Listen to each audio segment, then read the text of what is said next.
I decided to test my family and told them, I have 2 weeks left to live. The truth was, I was hiding a $2.8 million inheritance. That same day, I overheard my son and his wife talking. And I panicked.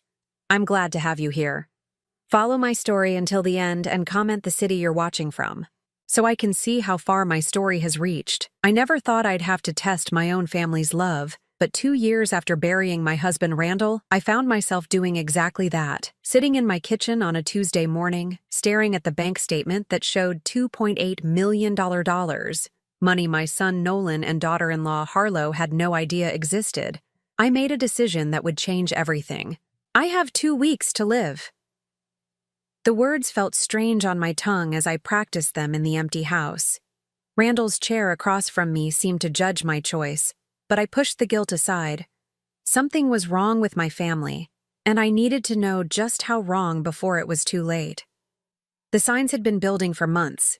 Nolan's visits became more frequent after the first anniversary of his father's death, but they felt different, calculated. He'd walk through the house with Harlow, their eyes lingering on antiques, on artwork, on anything that might have value. When they thought I wasn't listening, I'd catch fragments of conversations about when the time comes and what we'll do with all this stuff. At first, I told myself I was being paranoid. Grief makes you suspicious of everyone's motives. But then came the questions about my finances, disguised as concern for my well-being. Harlow, with her perfectly styled blonde hair and practiced smile, would pat my hand and ask if I needed help organizing my affairs. Nolan would mention how overwhelming it must be to manage everything alone. They never asked how I was feeling. They never asked if I missed their father. They asked about bank accounts and insurance policies. The final straw came 3 weeks ago. I was upstairs when I heard them in the living room, their voices carrying through the old house's thin walls. She's got to have more money than she's letting on, Harlow was saying. Look at this place. The antiques alone are worth a fortune. Dad always said he was careful with money, Nolan replied. There's probably a lot more than we think. Well, she can't live forever. She's already 68. The casual cruelty in her voice made my blood run cold. This wasn't grief or concern. This was calculation. They were waiting for me to die. That night, I sat in Randall's study, surrounded by his books and his smell that still lingered on his favorite sweater. I thought about the life insurance money he'd left me, the investments he'd made so carefully over 43 years of marriage. Money I'd barely touched because I couldn't bear to think about it, couldn't bear to acknowledge that it represented the end of our life together. Randall had been methodical about everything, especially our finances. He'd grown up poor, and the fear of poverty never left him. Even after his construction business took off, every dollar was accounted for, every investment researched. When he died, the lawyers presented me with papers showing assets I hadn't even known existed. Stocks, bonds, certificates of deposit, all in my name now. I'd told no one about the full extent of the inheritance, not even Nolan. I'd mentioned the life insurance, of course, and they knew about the house and the basic savings account. But the rest? The millions that represented Randall's lifetime of careful planning? That was my secret. And now I was glad I'd kept it that way. The plan formed slowly over the next few days. I researched online, reading medical websites about cancer symptoms and prognosis. I practiced the words I'd need to say, the devastated expression I'd need to wear. It felt wrong, lying about something so serious, but their casual discussion of my death felt worse.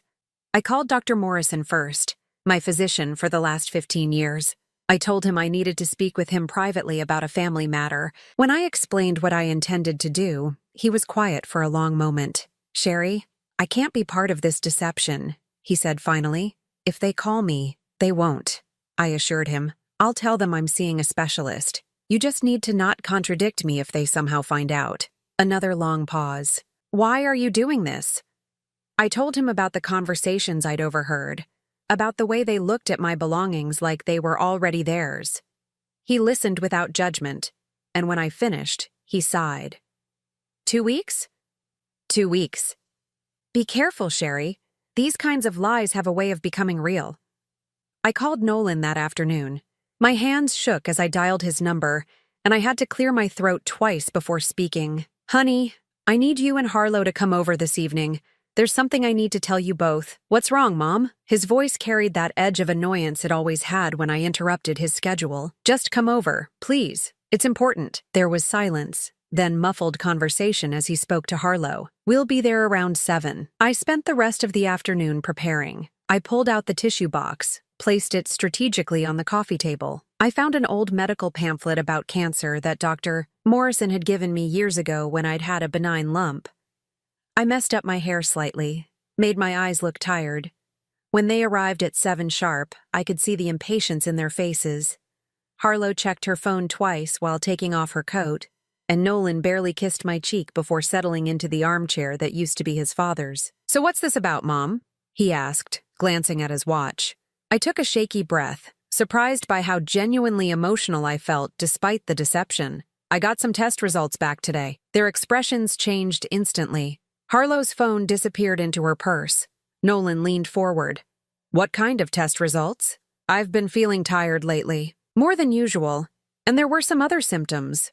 I let my voice trail off, watching their faces. The doctor ran some tests. The silence stretched between us. Outside, a car door slammed, and somewhere in the house, the old heating system clicked on. Mom, Nolan said softly, and for a moment, I heard the little boy he used to be. What did they find? I met his eyes, searching for love, for genuine concern. What I saw was fear, but I couldn't tell if it was fear for me or fear of something else entirely. It's cancer, I whispered. Pancreatic cancer. They say I have maybe 2 weeks. The words hung in the air like a death sentence, which, I supposed, they were meant to be. The first thing Harlow said wasn't, I'm sorry, or, we're here for you. It was, are you sure? Did they run all the tests? I watched her carefully, noting how her manicured fingers twisted her wedding ring, a nervous habit I'd observed before when she was calculating something. Nolan sat frozen in Randall's chair, his mouth slightly open, but his eyes were already distant, processing. Yes, I said, my voice barely above a whisper. Dr. Morrison referred me to an oncologist. They confirmed it yesterday. Yesterday? Nolan's voice cracked. Why didn't you call us immediately? I clutched the tissue in my hand, making my eyes water on cue. I needed time to process it myself, to figure out how to tell you. Harlow stood up abruptly and began pacing behind the couch. She was wearing those expensive heels she favored, the ones that clicked against the hardwood floors like a timer counting down. Click, click, click. What about treatment? She asked. Surely there are options. Clinical trials, different specialists. They said it's too advanced, I replied, watching her pace. It's already spread. They can make me comfortable, but what about a second opinion? Nolan interrupted, suddenly animated. Dad always said you should never accept the first diagnosis. Remember when he thought he had that heart condition, but it turned out to be acid reflux? The mention of Randall should have brought comfort, but the way Nolan said it felt hollow, like he was reading from a script of appropriate responses. I studied his face, looking for the grief I'd expected to see. Instead, I saw something that made my stomach turn. Calculation. I appreciate that, honey, but the tests are conclusive. Multiple doctors have confirmed it.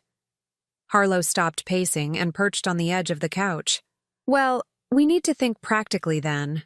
Her voice had taken on that crisp, efficient tone she used when planning dinner parties. Have you thought about arrangements? Arrangements? I repeated. You know, end-of-life planning. Making sure everything is in order for when... She gestured vaguely, unable to say the words. Nolan shot her a warning look, but she continued. I just mean, it's better to handle these things while you're still feeling up to it. The legal stuff, the financial planning. There it was, less than 10 minutes after learning their mother was supposedly dying, and they were already talking about money. I haven't really thought that far ahead. I lied. It's all so overwhelming. Of course it is, Harlow said, her voice dripping with false sympathy. That's why you have us. We can help you organize everything. Make sure nothing falls through the cracks. She exchanged a look with Nolan, and something passed between them. A silent communication I'd been watching for months, but had never fully understood until now. Maybe we should discuss some of this tomorrow, Nolan suggested. When you've had time to absorb everything. We could come over in the morning and start making lists. Lists? Of important documents, account numbers, that sort of thing, Harlow explained. Just so we know where everything is when the time comes. It would give you peace of mind knowing it's all organized. I wanted to laugh at the irony. They thought they were being subtle, but their eagerness was showing like a slip beneath a dress. 2 weeks to live, and they were already making inventory lists. I'm not sure I'm ready for that yet, I said. Harlow's smile tightened almost imperceptibly. Well, you don't want to wait too long. These things can move quickly, and if you become incapacitated, it becomes much more complicated. The word hung in the air like a threat. Incapacitated.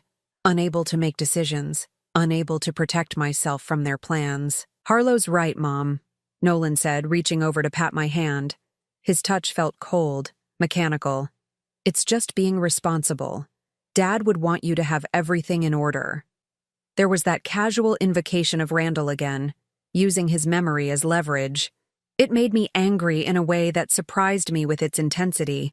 Your father and I already handled most of that, I said carefully. Everything important is in order, but we don't know where any of it is, Harlow pointed out. If something happens to you suddenly, we'd be completely lost. Bank accounts, insurance policies, investment statements. My pulse quickened. How did she know about investments? I'd never mentioned any investments beyond the basic savings account. What investment statements? I asked, keeping my voice neutral. Nolan and Harlow exchanged another look. This time, panic flickered across his face. Well, I just assumed... Harlow backtracked. I mean, Dad was always so careful with money. It would make sense that there might be some investments. But I could see the lie in her eyes. They knew something. The question was how much. I excused myself to get some water, needing a moment to think. In the kitchen, I gripped the counter and tried to process what I'd just witnessed. Their concern wasn't for my suffering or their grief at losing me. It was pure, calculating interest in what I'd leave behind. When I returned to the living room, they were whispering urgently. They stopped the moment they saw me. Are you feeling all right? Nolan asked. You look pale. Just tired, I said. This has been a difficult day. Of course it has, Harlow cooed. Why don't we let you get some rest? We can talk more tomorrow. They gathered their coats with an efficiency that felt rehearsed. Harlow kissed my cheek, her perfume cloying and heavy. Try to get some sleep, and don't worry about anything else tonight. We'll take care of everything. After they left, I sat in the living room listening to their car pull out of the driveway. The house felt different now, charged with the electricity of deception from all sides. I wasn't the only one lying. I walked upstairs to my bedroom, passing the photos that lined the hallway. Nolan as a baby, as a little boy, graduating high school, his wedding day. In every picture he was smiling, but now those smiles looked different to me. Had I raised a son who could calculate profit margins while his mother faced death? Before going to bed, I did something I hadn't done in months. I opened Randall's laptop, which I'd kept charged and ready even though I rarely used it. His password was still our anniversary date, and his email account was still active. I scrolled through old messages, looking for anything that might explain how Nolan and Harlow could know about investments they shouldn't know about. Then I found it, buried in a folder labeled Important Correspondence. An email exchange between Randall and our financial advisor from 6 months before he died. They were discussing the transfer of certain assets to ensure maximum benefit for survivors. At the bottom of one email, Randall had written, "Please send a copy of this to Nolan as well. I want him to understand the full scope of what Sherry will inherit." My hands trembled as I read the financial details outlined in the correspondence. Every investment, every account, every dollar of the $2.8 million inheritance was laid out in precise detail. And Nolan had received a copy. The betrayal cut deeper than any cancer could. Not only did my son know exactly what I was worth, but he'd known for over 2 years and had never mentioned it. He'd let me grieve alone, struggle with decisions alone, all while knowing he was sitting on information that could have helped me. But worse than the secrecy was what it revealed about his character. He'd known about the money, and instead of helping me or talking to me about it, he'd simply watched and waited, like a vulture circling roadkill. I closed the laptop and sat in the darkness of my bedroom, Randall's side of the bed still untouched after all these months. For the first time since starting this terrible charade, I wondered if I'd made a mistake. Maybe some truths were too painful to uncover. But as I thought about Harlow's cold efficiency and Nolan's calculated concern, I knew I had to see this through.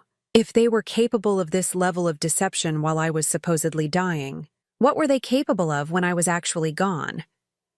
The test had only just begun, and already I didn't like what I was learning about the people I'd called family. They returned the next morning with reinforcements. I was still in my robe, deliberately looking frail and unprepared when the doorbell rang at 8:30. Through the peephole, I saw Nolan and Harlow flanked by a man in an expensive suit carrying a leather briefcase. My stomach dropped. "Mom, this is Richard Brennan," Nolan said as they filed into my living room. "He's a friend of Harlow's family, an estate planning attorney." Richard Brennan looked like every lawyer in every movie, silver-haired, confident, with the kind of smile that probably cost a fortune in dental work. He extended his hand to me with practiced sympathy. "Mrs. Coleman, I'm so sorry to hear about your diagnosis. Nolan and Harlow thought I might be able to help you navigate some of the legal complexities during this difficult time." I stared at them, genuinely shocked by their audacity.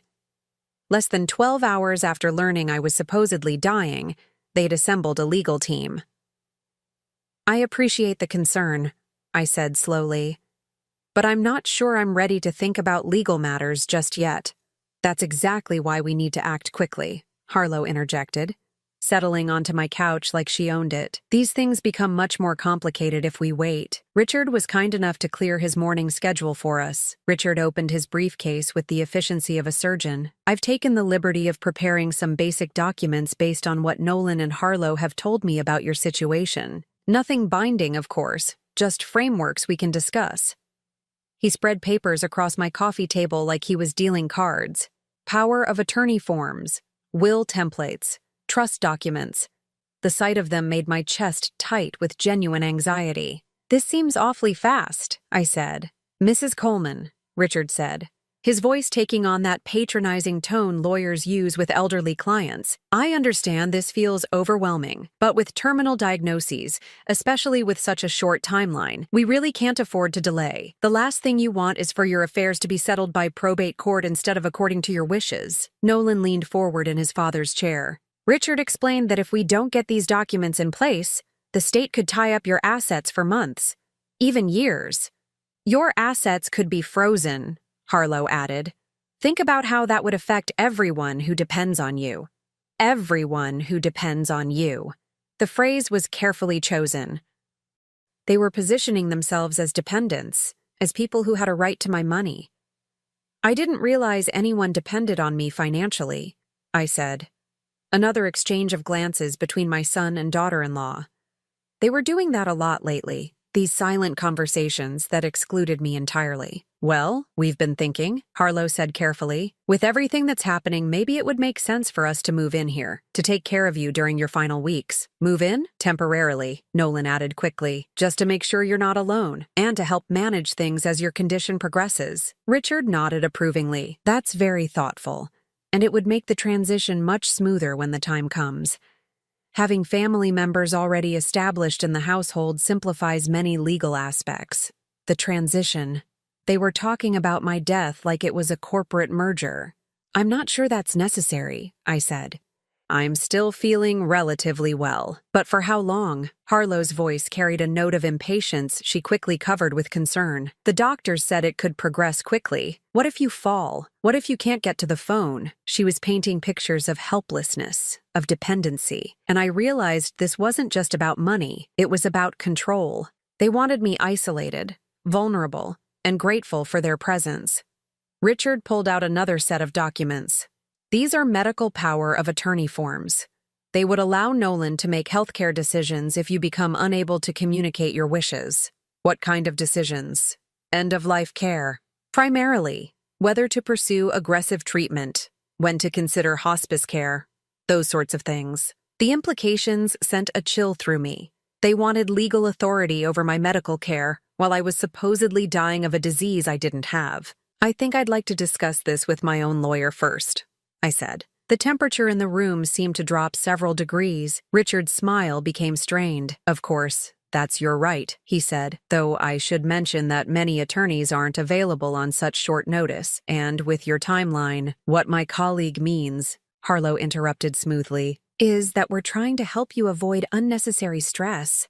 You're dealing with enough already. Nolan stood up and walked to the window, his back to us. Mom, I have to ask, are you sure you're comfortable with your current attorney? When's the last time you spoke with him? Mr. Patterson handles all my legal matters, I said. He's been our family lawyer for 20 years. But is he up to date on estate planning? Richard asked. The laws have changed significantly in recent years. You wouldn't want outdated advice to cost your beneficiaries thousands in unnecessary taxes. They were attacking on multiple fronts now. Urgency, complexity, and the suggestion that my longtime lawyer was incompetent. It was a coordinated assault, and I was beginning to understand just how much planning had gone into this morning's visit. I need some time to think about all this, I said, standing up to signal the end of the meeting. Richard gathered his papers with obvious reluctance. I understand your hesitation, Mrs. Coleman, but please don't wait too long. In my experience, families who delay these conversations often regret it later. As they prepared to leave, Harlow lingered by the mantelpiece, her eyes scanning the family photos and small valuables displayed there. Oh, I meant to ask, do you have a current inventory of your personal property? For insurance purposes? Insurance purposes? Well, if something were to happen to the house, or if items needed to be moved, she let the sentence hang. But the implication was clear. She was cataloging my belongings. After they left, I sat in my living room surrounded by the scattered legal documents they'd conveniently forgotten to take with them.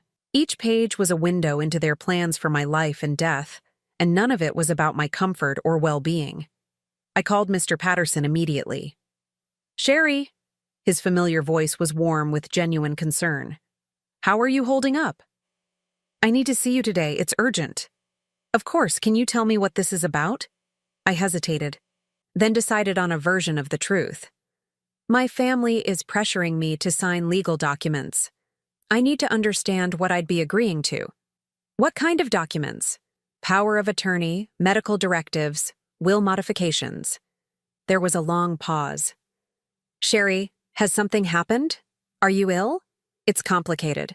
Can you see me this afternoon? I'll make time. 2 o'clock? After hanging up, I examined the papers more carefully. Hidden in the legal language were provisions that would give Nolan and Harlow sweeping control over my finances and medical care. The power of attorney document was particularly troubling. It would allow them to sell my property, access my accounts, and make investment decisions on my behalf. But the most chilling discovery was a will template that left everything to Nolan, with Harlow named as alternate executor. It was already partially filled out, as if they'd expected me to simply sign it without reading. The phone rang, interrupting my analysis. It was Harlow. Hi, Sherry. I just wanted to check on you. You seemed a little overwhelmed this morning. I'm fine, I said, just processing everything. I know it's a lot. That's why Richard thought it might help to simplify things. Maybe we could focus on just 1 or 2 documents for now.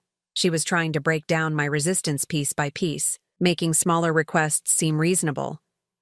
Which documents?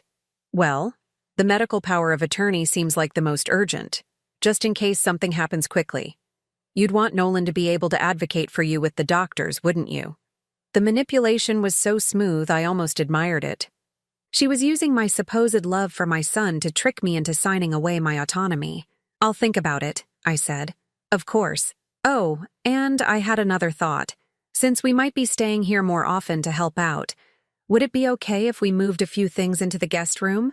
Just basic necessities? They were moving in whether I agreed or not. Harlow, I haven't decided about the live-in arrangement yet. I know. I just want to be prepared.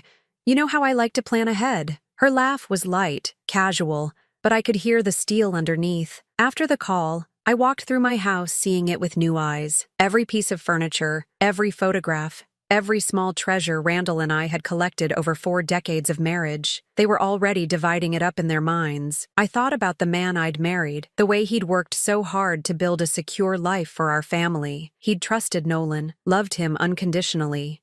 What would he think of the son he'd raised, the one who was now circling his widow like a predator? That evening, I did something I hadn't done since Randall died. I went down to the basement and opened his old safe, the one where he kept his most important papers. Inside, along with insurance policies and tax documents, I found something that made my blood run cold. A handwritten note from Nolan, dated just 3 months after his father's funeral. Dad, I know you can't read this, but I wanted you to know I'm going to take good care of Mom. She doesn't understand money the way you did, so I'll make sure everything is handled properly. I promise she'll never have to worry about anything. The paternalistic tone, the assumption that I was incapable of managing my own affairs, the promise to handle everything. It was all there in his own handwriting. This wasn't a recent development triggered by my fake diagnosis. This was a long-term plan that had been in motion since the day we buried Randall.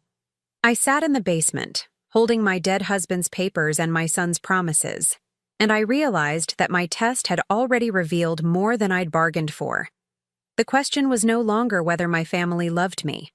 The question was whether they'd ever seen me as anything more than an obstacle between them and their inheritance. My meeting with Mr. Patterson confirmed my worst fears. "Sherry," he said, adjusting his reading glasses as he reviewed the documents I'd brought him, "these papers would essentially give your son complete control over your life. The medical power of attorney alone would allow him to refuse treatment, discontinue life support, or place you in a care facility against your will." We sat in his familiar office, surrounded by law books and the scent of old leather.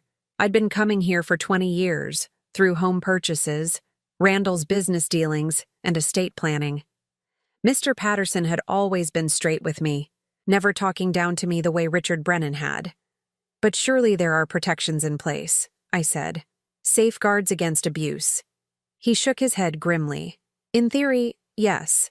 In practice, once these documents are signed, it becomes very difficult to revoke them if you're deemed mentally incompetent. And with a terminal diagnosis, they could argue I'm not thinking clearly." "Exactly." He set the papers aside and leaned back in his chair. "Sherry, I have to ask, are you actually ill? Because if you are, we need to discuss legitimate estate planning. And if you're not..."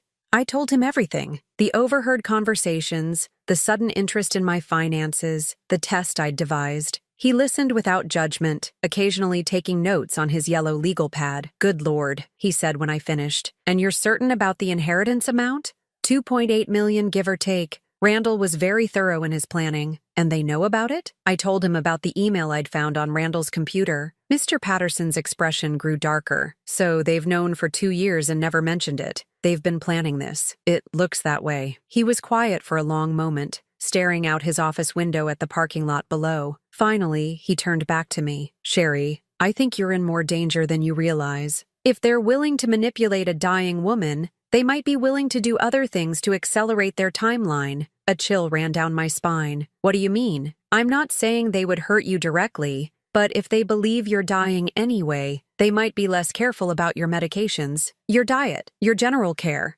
Neglect can be just as deadly as active harm." The thought hadn't occurred to me, but now that he'd planted it, I couldn't shake it. What if they decided 2 weeks was too long to wait? What should I do? First, don't sign anything. Second, we need to protect your assets immediately. I'm going to recommend some trust arrangements that will make it much harder for anyone to access your money, even with power of attorney. We spent the next hour going over options. Irrevocable trusts, charitable foundations, even transferring assets to offshore accounts. Mr. Patterson was thorough, but I could see the concern in his eyes. "There's one more thing," he said as our meeting concluded. I think you should consider hiring a private investigator. A private investigator? To find out exactly what they've been planning, how long this has been going on, and whether anyone else is involved. Knowledge is power, Sherry. The more you know about their intentions, the better you can protect yourself. I left his office with a stack of legal documents to review and a business card for a private investigator named Marcus Webb. The afternoon felt surreal. An hour ago, I'd been a grieving widow playing a dangerous game with her family. Now, I was a woman under siege, planning a defense against my own son. When I got home, Nolan's car was in my driveway. I found him and Harlow in my kitchen, unpacking grocery bags. They'd let themselves in with the spare key I'd given them years ago, back when their visits were motivated by love instead of greed. "There you are," Harlow said brightly. "We were worried when you didn't answer your phone." I'd turned my phone off during the meeting with Mr. Patterson. I was running errands. "We brought you some groceries," Nolan said, not looking at me as he put items in my refrigerator. "Figured you might not feel up to shopping." I watched them move around my kitchen with the familiarity of ownership. Harlow had rearranged my spice rack to her liking. Nolan had moved my coffee maker to make room for an expensive juicer I'd never seen before. "We also thought we'd start moving a few things into the guest room," Harlow continued, "just in case you need us to stay over on short notice." "I told you I hadn't decided about that arrangement." "Mom," Nolan said, finally meeting my eyes, "we're not asking permission. We're telling you what's going to happen. You're sick, and we're going to take care of you whether you like it or not." The authoritarian tone shocked me. This wasn't the son I'd raised, the one who used to ask permission to have friends over or stay out past curfew. This was a man who felt entitled to make decisions about my life. "I'm perfectly capable of taking care of myself right now," I said. "Are you?" Harlow asked. "Because you look exhausted, and you're getting confused about simple things." "What simple things?" "Well, you left the front door unlocked when you went out today, and yesterday you put the milk in the pantry instead of the refrigerator." Both statements were lies, but they were the kind of lies that would be impossible to disprove. Who keeps track of every door lock, every item put away? They were building a case for my incompetence, one small fabrication at a time. "I don't remember doing either of those things," I said. Harlow and Nolan exchanged one of their looks. "That's exactly what we're worried about," she said gently. "Memory issues are common with your condition. That's why it's so important to have help." They were gaslighting me, making me question my own perceptions and memory. It was a classic manipulation tactic, and it was working. For a moment, I actually wondered if I had left the door unlocked. "Speaking of help," Nolan said, "we've been thinking about bringing in some additional support. A home health aide, maybe a nurse." "I don't need a nurse." "Not yet," Harlow agreed. "But it would be good to have someone vetted and ready. Someone who understands your specific needs." I realized they were planning to surround me with their people, lawyers, healthcare workers, maybe even financial advisors. They wanted to create a circle of professionals who would validate their decisions and support their narrative of my incompetence. The phone rang, interrupting the conversation. It was Dr. Morrison's office, confirming an appointment I'd scheduled for later in the week. "What appointment?" Nolan asked after I hung up. "Just a follow-up," I said vaguely. "We should probably come with you," Harlow suggested, "to help you remember what the doctor says." "I can remember what my doctor says." "Of course you can," she said with that patronizing smile. "But it's always good to have a second set of ears, especially for important medical information." They were closing in, tightening the circle of control. Soon I wouldn't be able to see my doctor alone, speak to my lawyer privately, or make any decisions without their input and approval. That evening, after they finally left, I called the private investigator Mr. Patterson had recommended. Marcus Webb had a gravelly voice and the kind of straightforward manner that inspired confidence. "Mrs. Coleman, your lawyer gave me some background, but I'd like to hear the situation in your own words." I told him about the fake diagnosis, about Nolan and Harlow's behavior, about my growing certainty that they were planning something more than just waiting for me to die naturally. "How long do you want to maintain the deception?" he asked. I told them 2 weeks. We're at day 3 now. That's not much time, but it might be enough to gather evidence of their intentions. I'll need access to their communications, phone records, emails, text messages. How can you get those? There are ways, legal ways, he added quickly, but I'll need your help. Can you get me into the house when they're not there? Maybe install some recording equipment? The idea of bugging my own home felt wrong. But then I thought about Harlow rearranging my kitchen, Nolan talking to me like I was a child, and the lawyer with his stack of papers designed to strip away my autonomy. "Yes," I said. "I can do that." "Good. I'll come by tomorrow morning after they leave. And Mrs. Coleman, be very careful what you eat or drink when they're around. If they're as desperate as you think they are, they might try to speed up your timeline." After hanging up, I went through my house room by room, looking for signs of their intrusion. In the guest room, I found they'd moved in more than just a few necessities. Harlow's expensive toiletries lined the bathroom counter. Nolan's clothes hung in the closet. They weren't preparing to help a dying woman. They were moving in permanently. In my bedroom, I noticed my jewelry box had been moved, just slightly, but enough that I could tell someone had been through it. My wedding ring set, some diamond earrings Randall had given me for our anniversary, a pearl necklace that had belonged to my mother, all still there, but obviously catalogued. The most disturbing discovery came when I checked my medicine cabinet. I took a few prescription medications for blood pressure and cholesterol, nothing serious, but the bottles had been moved, and when I counted the pills, I realized some were missing. Not many, just a few from each bottle, but enough to suggest someone was experimenting with dosages, maybe figuring out what combinations might be dangerous for an elderly woman with a supposedly compromised immune system. I gathered all my medications and locked them in Randall's safe in the basement. If they were planning to poison me slowly, they'd have to find another way. As I prepared for bed that night, I realized that my fake test had uncovered something far worse than greed or emotional manipulation. I wasn't just dealing with family members who wanted my money. I was dealing with people who might be willing to kill for it. Marcus Webb arrived at 9 o'clock the next morning, exactly 30 minutes after Nolan and Harlow left, for what they'd told me was a meeting with financial advisors about my situation. The irony wasn't lost on me. They were literally planning my financial future while lying to my face about where they were going. Marcus was exactly what I'd expected from his voice. Mid-50s, graying beard, and the kind of weathered face that suggested he'd seen enough human ugliness to not be surprised by much. He carried a small black bag that looked like a doctor's kit. "Mrs. Coleman," he said, shaking my hand with a firm grip. "Thank you for trusting me with this situation. I know it can't be easy. Please call me Sherry. And no, it's not easy, but it's necessary." He nodded and got straight to business. "I've already started running background checks on your son and daughter-in-law. Preliminary results show some interesting financial patterns. But first, let's get you protected." Over the next hour, Marcus installed tiny recording devices in key locations throughout my house. One in the living room, hidden behind a picture frame. Another in the kitchen, tucked under the counter near where they usually sat. A third in the guest room they'd claimed as their own. "These are voice-activated," he explained. "They'll capture any conversation that happens when you're not in the room. The range is excellent, and the battery life is about 2 weeks. 2 weeks? That's perfect timing." He also gave me a small recording device to wear, disguised as a pendant. "Wear this whenever they're around. It'll capture everything they say to you or in your presence." The technology felt surreal, like something from a spy movie rather than a grandmother's desperate attempt to protect herself from her own family.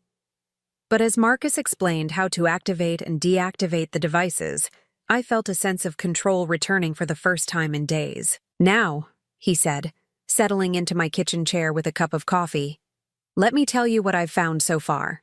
He pulled out a manila folder thick with documents. "Your daughter-in-law Harlow has some interesting financial history. She's filed for bankruptcy twice in the past 10 years, both times right before marrying wealthy men." "Both times?" "She was married before your son, to a man named David Kellerman, who died in a car accident 2 years into their marriage, left her everything, about $400,000. She burned through that money in less than 18 months and filed for bankruptcy 6 months before she met Nolan. My stomach turned. Are you saying she targets widowers?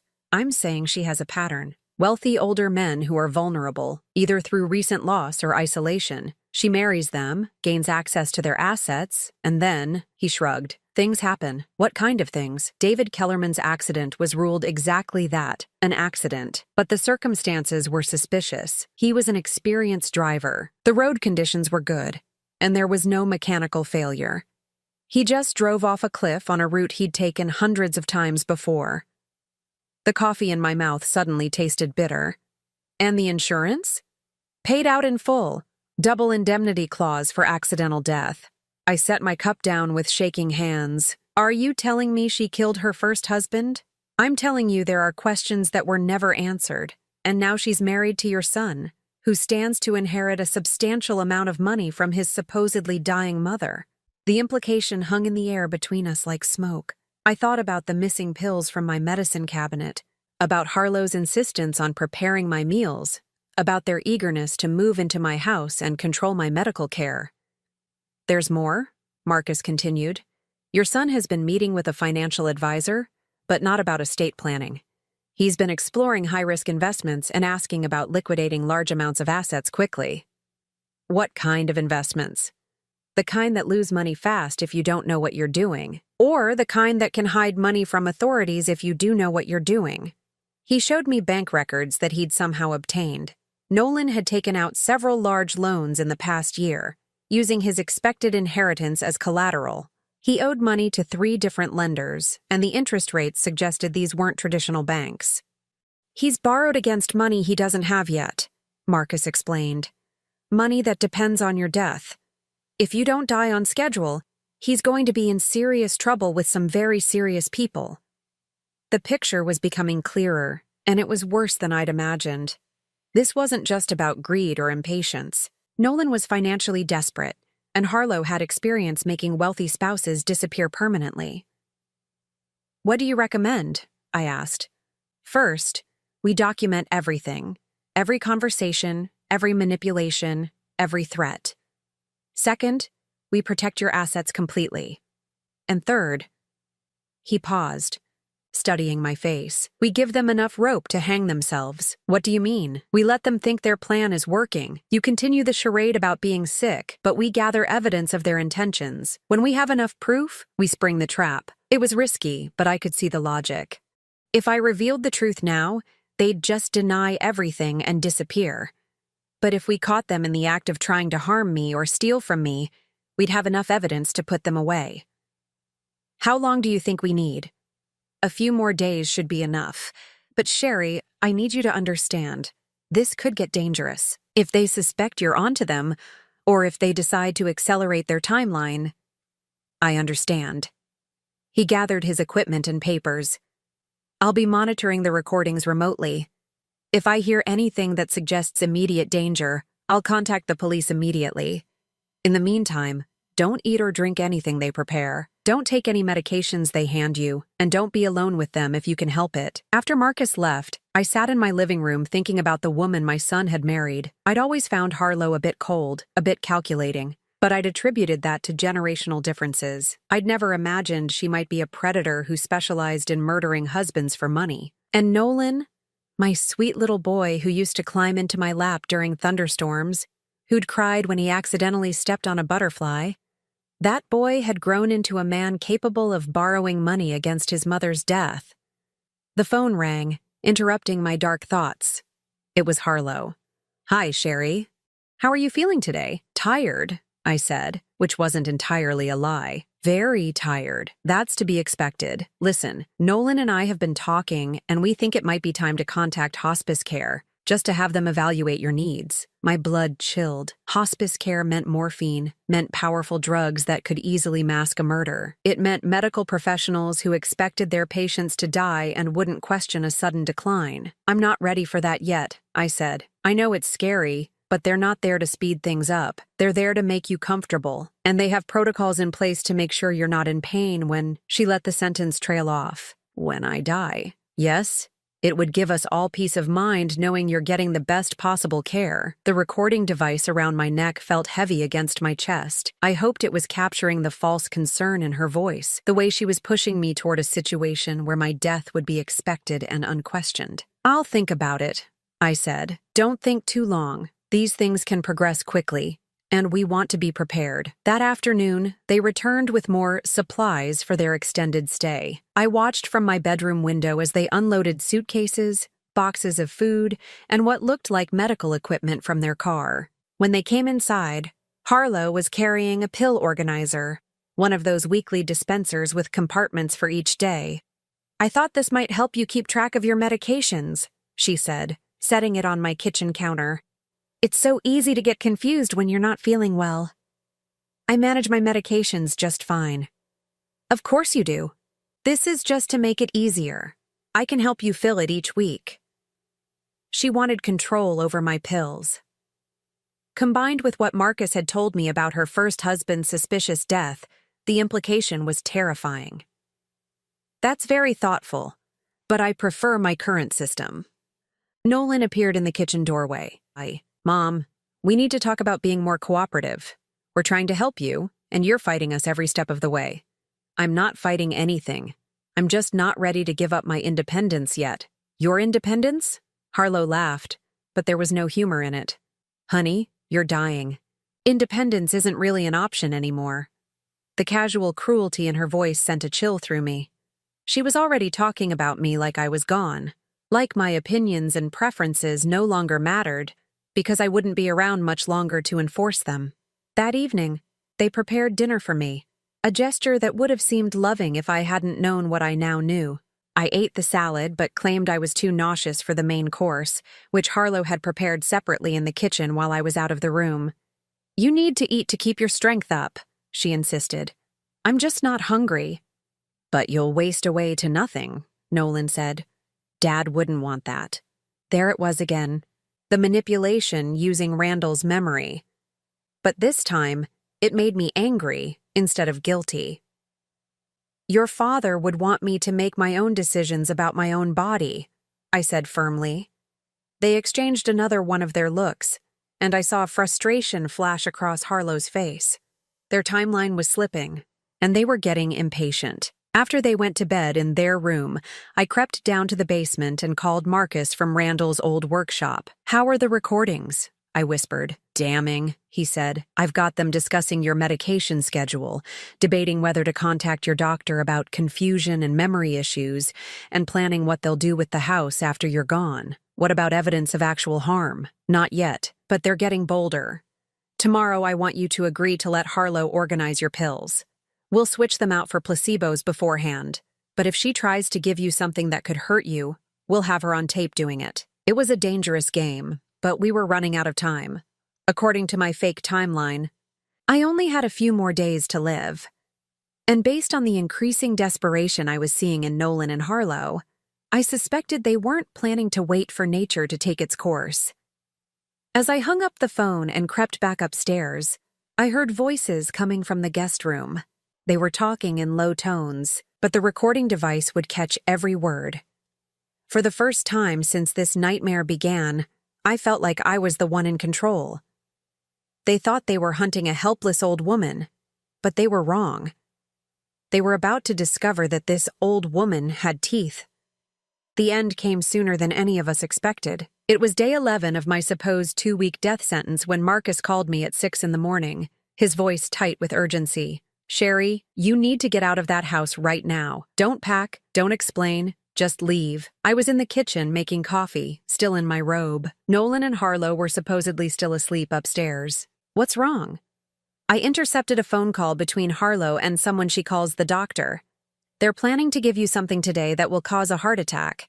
She told him you've been declining rapidly and that it needs to look natural." My hands started shaking so violently I nearly dropped the phone. Today? Today. They're tired of waiting, and Nolan's creditors are apparently getting impatient. There's a window between 7 and 9 this morning when this doctor can come to the house without being seen. I looked at the clock. 6:15. I had less than an hour. What should I do? Leave now? Go somewhere public? A diner? A mall? Anywhere with witnesses and security cameras?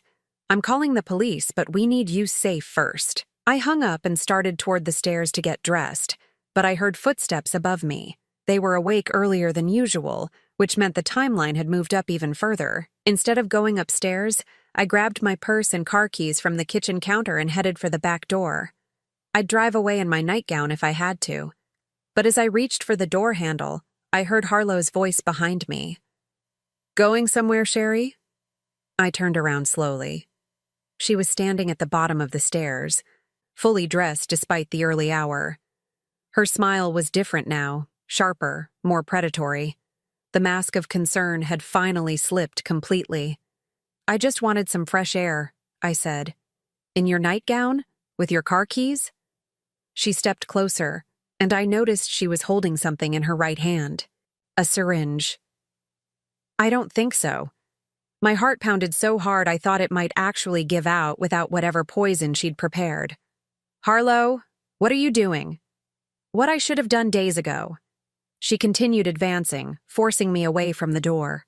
"You're taking too long to die, Sherry. And frankly, we're tired of pretending to care. Where's Nolan?"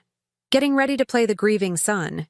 He's actually pretty good at it. He's been practicing." The casual cruelty in her voice was breathtaking. This wasn't desperation or greed talking anymore. This was someone who enjoyed the power of holding life and death in her hands. "The doctor said this would be quick," she continued, raising the syringe. "It'll look like your heart just gave out. Very peaceful, very natural for someone in your condition." I backed against the kitchen counter, my mind racing. Marcus had said he was calling the police, but they wouldn't arrive in time. I needed to stall, to find a way to survive the next few minutes. "You killed your first husband too, didn't you?" I said. She laughed, genuinely amused. "David? Oh, that was much messier. I was young, inexperienced. I've gotten much better at this." "Why? Why kill people who trusted you?" "Because they were old and in the way." Her voice was matter of fact, like she was discussing the weather. "David was sweet, but he was never going to amount to much. And you? You're just a lonely old woman sitting on money she'll never use. At least with Nolan and me, it'll do some good." "What kind of good?" "We have plans, big plans.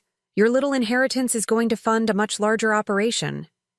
The syringe was inches from my arm now. I could see the clear liquid inside it, could imagine it stopping my heart within minutes. But then I heard something that made both of us freeze. Sirens. Harlow's confidence flickered for just a moment, but then she steadied herself. "It doesn't matter. By the time they get in here, you'll be dead, and I'll be the grieving daughter-in-law who tried desperately to save you." She lunged forward with the syringe, but 43 years of marriage to a construction worker had taught me a thing or two about self-defense. I grabbed the coffee pot from the counter and swung it as hard as I could. The glass shattered against her wrist, and she screamed, dropping the syringe. Hot coffee splashed across both of us. But the pain seemed to enrage her rather than stop her. "You old bitch!" she snarled, coming at me with her uninjured hand. "I'll strangle you myself if I have to." But the sirens were getting louder, and suddenly my front door exploded inward.